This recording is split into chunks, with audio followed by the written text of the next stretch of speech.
We did it to just warm you guys up. So, good morning, everyone. Let's compete with Lufthansa Pi one more time. Good morning, everyone. Thank you, thank you. Thank you for everyone for coming from such long distance. And we apologize for ones that we could not manage to give accommodation. We had exceptional level of interest for the summit, which is really great to see for us. My first slide is thank you slide. That's not the last slide. We just wanted to thank all of you for kindly coming and joining the summit. So the purpose of the summit is today, sitting in this forum, we would like to say that we are open for business, and we're really committed to win business from all of you. And to do that, we have already thrown Lutfi Siddiqui at you, not literally, but verbally.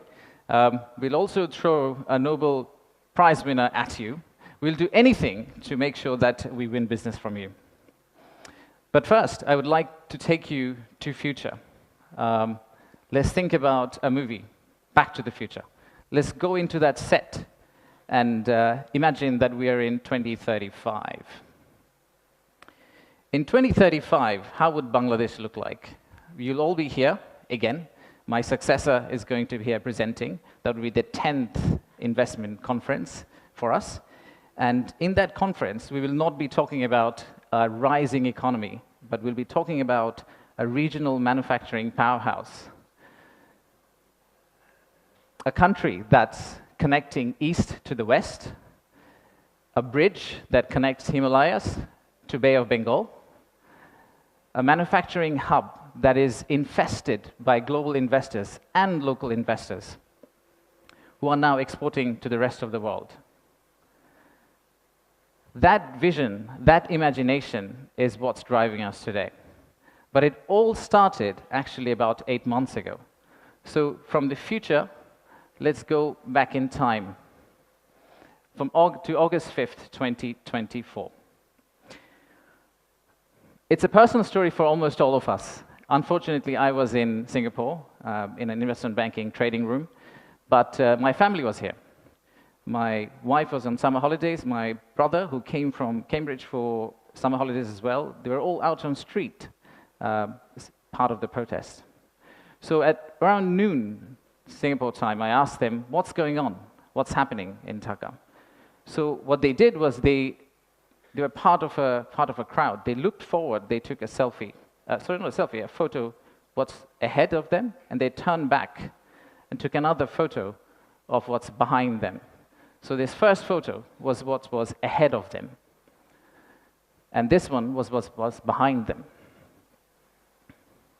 So we need to digest exactly what happened at that time. The young population, the entire youth, was out on street, demanding transparency, demanding opportunity, demanding democracy, demanding freedom of speech. And that's what has brought us here today.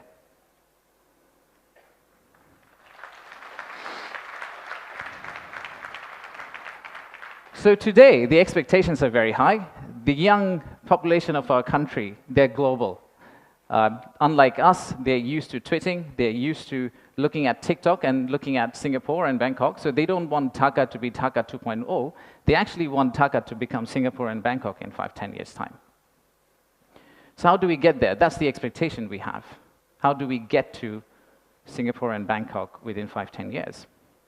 How do we unlock the energy that we got during the August Revolution? How do we harness that energy and convert it into employment generation and industrialization? The story for Bangladesh was always there. A lot of you already know about it. We have 180 million domestic market. We have a young population. Almost half of it is less than 25 years old. The middle and affluent class is about 35 million people, which is as big as the Malaysian total population.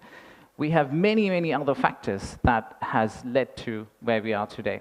And actually, I must say that there are companies who have been here for more than 100 years and have made exceptional returns compared to the global markets. So if you look at some of these companies who have actually operated in Bangladesh for a long, long time, the returns they have got in Bangladesh is actually significantly higher than the global average. And today, we also have a fantastic news that one of our own startups called ShopUp, the news came out about an hour ago in Bloomberg that the Saudi sovereign PIF, their investment arm called Sanabil Investments, they have actually co-led a round of $110 million US, along with Peter Thiel's Valor Ventures, to invest in one of our own startup to go global. So let's give a big round of applause to ShopUp.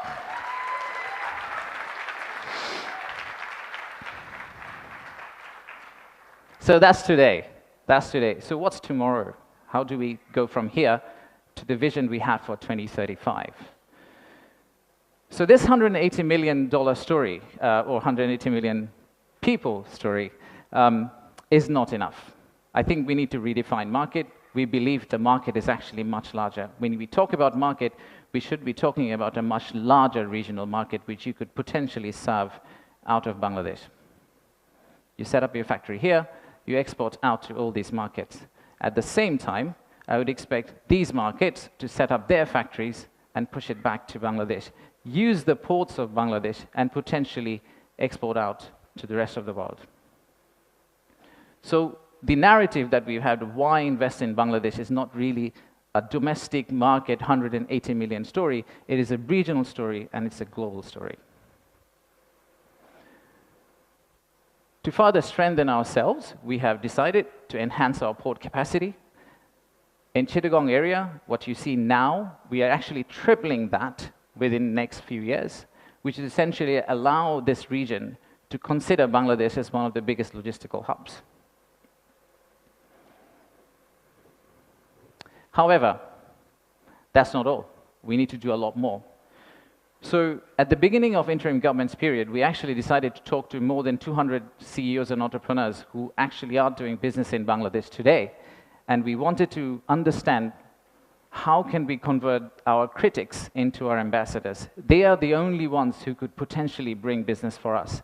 They are the only ones who, if they've traveled abroad and say Bangladesh is a great place for business, that's when we are likely to get more investment. So we divided all their complaints into two groups, or the solutions that came out of their complaints. The list of challenges are very long. It's from the Earth to the Moon and back. But we whittled it down to a few action items, some of which are short-term wins, so some of that you see here, some of which are actually long-term policy reforms that we would like to also undertake and set the direction of travel for the country in the right course so that the incoming government, the next government, the political parties who come and start driving this economy, they can follow the same script for us. I'll give you a few examples. Let's start with, we talked about a true one-stop service. There are two elements of one-stop service. The first one is the human element, and then there is a digital element. In the human element piece, what we have decided to do is we are going to co-locate the primary agencies, the high touchpoint agencies for our investors in one location. So that instead of the investors walking around different ministries, and we have a lot of them in Bangladesh, they all come to one office and they end up meeting everyone. We've also decided, like banks, and I am from banking, I guess that helped, that we are going to set up a relationship management team under BIDA. What it would essentially do is, just like a corporate banking, relationship banking manager, he would hold hand of the investor and walk them around the landing process. Let's take another example. Our friends in National Board of Revenue helped us set up the authorized economic operator. It's essentially the green channel, or widely known as the green channel setup, where if you're a good customer, you are able to circumvent some of the custom checks and fast-track your process through the ports. That has been picked up as one of the biggest challenges that we have, the time it takes to go from your factory all the way to your customer. And finally, let me show you one more example of policy change. So as you all know, there are many government agencies. We also know there's private sector. The dialogue between private sector and government agencies has not necessarily always been the most collegial. So how do we break that apart? The first thing we need to do is to club the government agency into one. We need to show one face. We need to be one outfit for our customers, our investors. And then create a bridge between our private sector and the government of Bangladesh.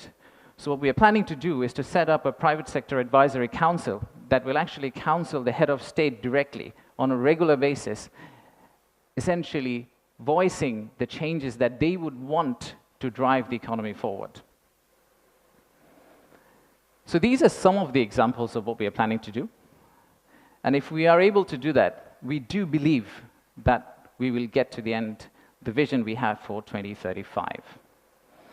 Now, of course, there are many, many other factual reasons, statistics, tables, Excel files that I can share with you to tell you why you should invest in Bangladesh. In fact, the next slide will have a QR code which you can scan and download, which will have essentially this presentation. So you didn't have to take the photos of the presentation, by the way. You will have this presentation, and you will also have an appendix of facts and figures and why we think competitively we're actually in a very better place than our competitors. So please watch out for the QR code. But before I go there, I would really like to finish off with this. There are economic reasons to invest in Bangladesh, but I really don't want you to invest in Bangladesh for the economic reasons. If you really think about investing in Bangladesh, think about investing in Bangladesh because of the transformational journey you're going to be part of. For the odd mixture of warmth and resilience our people have, and our century-old culture paired with the shared values that we have with you. So I rest my case here. Thank you very much for coming, and enjoy the rest of the day.